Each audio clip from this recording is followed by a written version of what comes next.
보쌈의 거꾸로 한국사 시즌 3 그 32번째 시간입니다. 조선시대 향촌 질서의 변화와 조선 후기 사회 변혁 움직임에 대해서 살펴보도록 하겠습니다. 조선 전기는 양반, 사족 중심으로 향촌 질서가 확립되어 가죠. 여러분들 그 그림 기억나시려나 모르겠어요. 조선이라고 하는 나라는 왕권과 신권의 조화를 이루는 나라인데 중앙에서는 왕이 신하들의 보좌를 받으며 정치를 하고 있었다면 신하들은 왕을 보좌하기도 하지만 왕을 견제하기도 하죠. 왕권을 견제하는 삼사 같은 것들이 있었지 않습니까? 지방에서는 왕의 대리인, 향촌에서는 왕의 대리인인 수령, 지방관이 모든 군현에 파견돼서 향리들의 보좌를 받으며 지방을 통치하죠. 중앙 집권이 완비된 나라라고 그랬습니다. 그러면 이 신하들은 중앙에 진출하면 선비들 아닙니까? 양반들이죠. 얘들이 향촌에서는 어떻게 됩니까? 향촌에 사족들이 여전히 있는 거죠. 선비들이 향촌에 있습니다. 얘들이 이제 수령을 보좌하고 향리를 감찰한다는 명분으로 있으면서 은근히 견제하는, 그래서 수령과 지방 사족들이 서로 조화를 이루면서 향촌 자치를 추구하는 나라가 조선이었지 않습니까? 중앙 집권하면서도 향촌 자치를 추구하고 있다. 그러기 위해서 얘들이 지방에 설치한 게 뭐였어요? 유향소였죠. 유향소. 그래서 유향소를 통해서 수령을 보좌하면서 지방 행정에 참여하기도 했던 겁니다. 그런가 하면 이들은 지주입니다. 땅의 주인으로서 농민에 대한 지배력도 강화되어 가죠. 그리고 사림들은 서원과 향약을 중심으로 확실하게 지방에 대한 지배권을 강화시켜 가죠. 농민에 대한 지배력을 강화시켜 가고 자기들끼리는 결속을 강화시키는 겁니다. 그런데 임진왜란, 병자호란과 같은 양난이 일어나고 나서 향촌 질서에 변화가 생깁니다. 아니, 조선이라고 하는 나라는 성리학의 나라인데 성리학이라고 하면 이 선비들이 백성을 교화시키고 정치를 개혁해서 뭘 만들려고 하는 겁니까? 백성을 잘 다스려가지고 모두가 행복한 이상세계, 여러 번 이야기하는 것 같아요. 대동세상을 만들어야 될 거 아닙니까? 그럼 이상적인 나라가 되어야 되는데 조선이 세워진 지 몇백 년이 지났는데 이상적인 나라는커녕 전쟁만 계속 드립다 일어난다. 뭐가 문제가 있는 거죠. 뭐가 문제가 있는 겁니까? 이 사회를 이끌고 있는 얘들한테 문제가 있다는 생각이 들겠죠. 이상향을 만들어 준다더니 계속 전쟁으로 나를 힘들게 해. 너 더 이상 존경하지 못해. 너만 믿고 따르면 이상세계 온다며. 이상세계는커녕. 그래서 사족의 권위는 추락할 수밖에 없죠. 자기들끼리 붕당 간에 예속 논쟁을 거칠 때까지만 해도 서로 그래도 괜찮았는데 환국을 거치면서 치고받고 싸우고 권력 다툼하느라고 정신이 없는 거죠.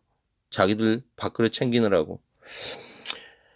이러면서 이제 중앙 권력에서도 밀려난 애들이 지방에서 이제 조용히 향반으로 지내게 되는 겁니다. 그러니까 권력도 없고 큰 빽도 없고 경제력도 약화되는 거죠. 사족의 권위가 추락할 수밖에 없죠. 반면에 향촌에서는 전통적인 사족의 권위는 추락한 반면 새로운 떠오르는 사족들이 생기는 겁니다. 부를 축적해서 신분을 상승시킨 애들. 원래는 양반이 아니라 사족이 아니라 평민층, 상민층이었는데 돈 벌어서 광작을 통해서 부를 축적하고 이런 자영농들이 있겠죠. 그들은 이제 뭐 하는 겁니까? 공명첩을 사가지고 새롭게 양반이 되는 거죠. 그런 애들을 뭐라고 불러요? 기존의 향반이 아니라 새로운 향반이다 해서 새로울 신향이라고 부르는 겁니다.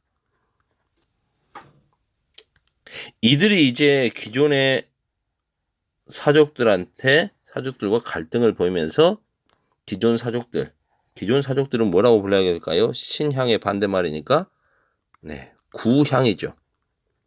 구향들의 향촌 지배권에 도전을 하게 되는 겁니다. 그러면 이제 무슨 일이 발생할까요? 자기들끼리 싸워야겠죠. 향촌의 전쟁, 향전이 발생하게 되는 겁니다.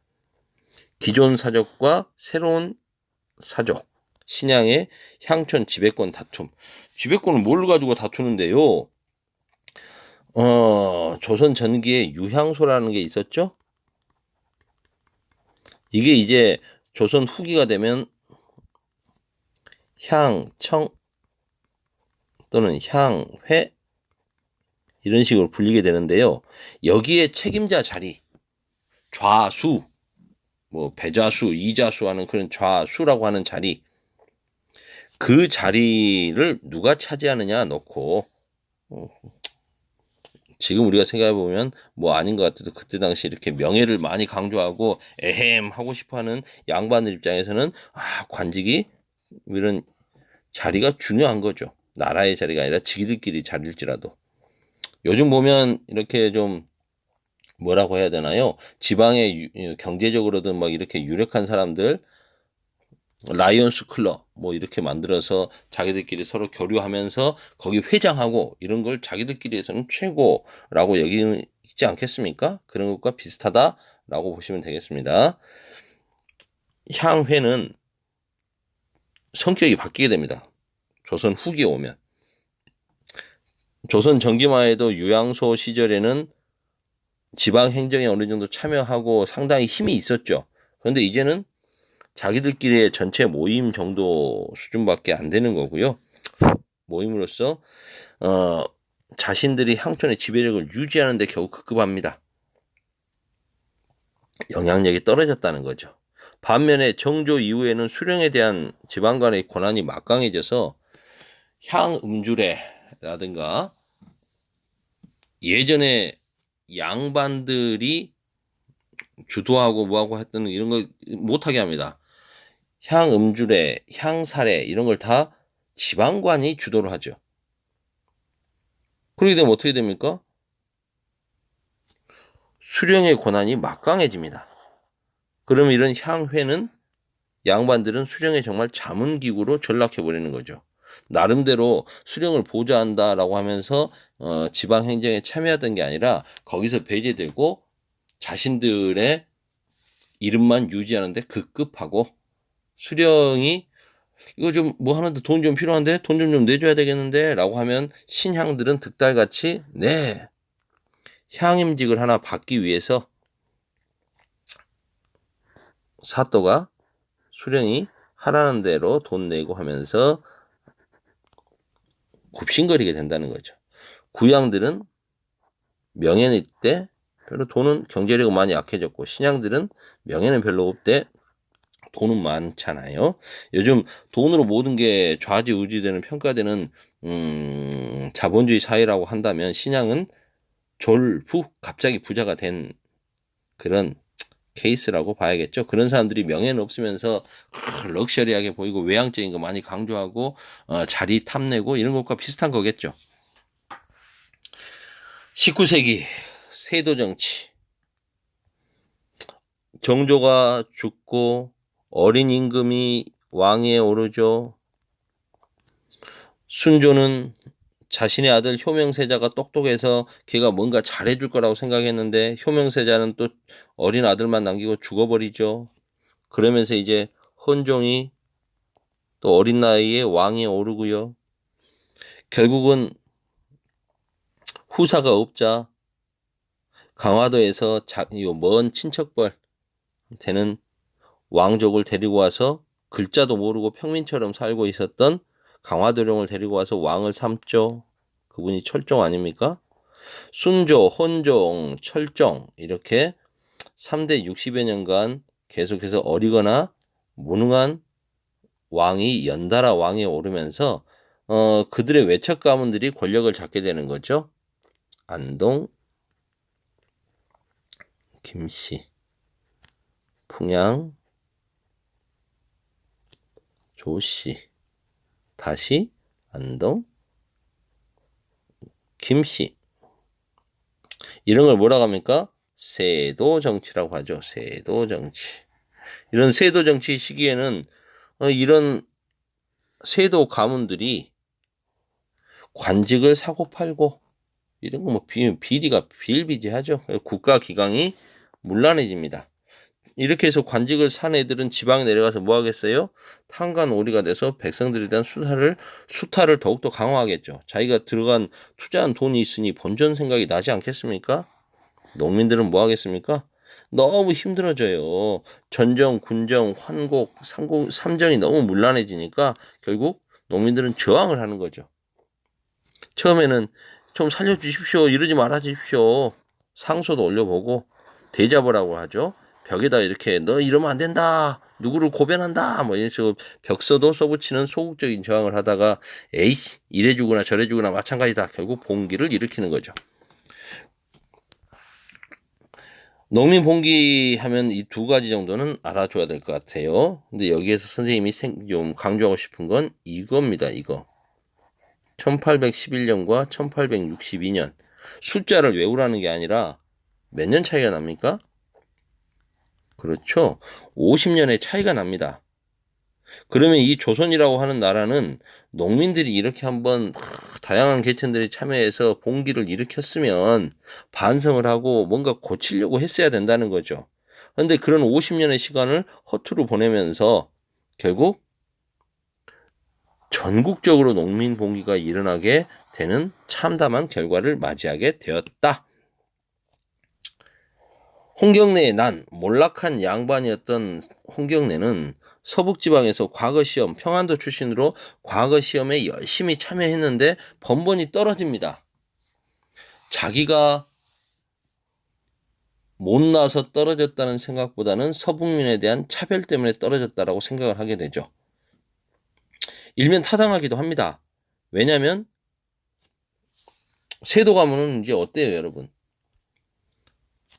정치 기강이 문란해지죠. 국가 기강이 문란해집니다. 관직을 사고 팔고 과거에서도 비리가 속출합니다. 온갖 비리가 부정 시험이 과거에서 부정이 속출하는 거죠. 그러니까 자기는 아무리 잘 써도 될 수가 없다라는 겁니다. 그렇지 않은 사람도 있겠지만 그 다음에 이거 지배층의 수탈, 얘들의 수탈이 심했잖아요. 탄관오리들. 여기에 대한 불만도 사람들이 엄청 높고요. 몰락한 양반들은 불만 갖겠죠. 지역차별 더 불만 갖겠죠. 신흥 상공업 세력 이쪽에서 중국과 평안도 지역은 중국과 가깝습니다.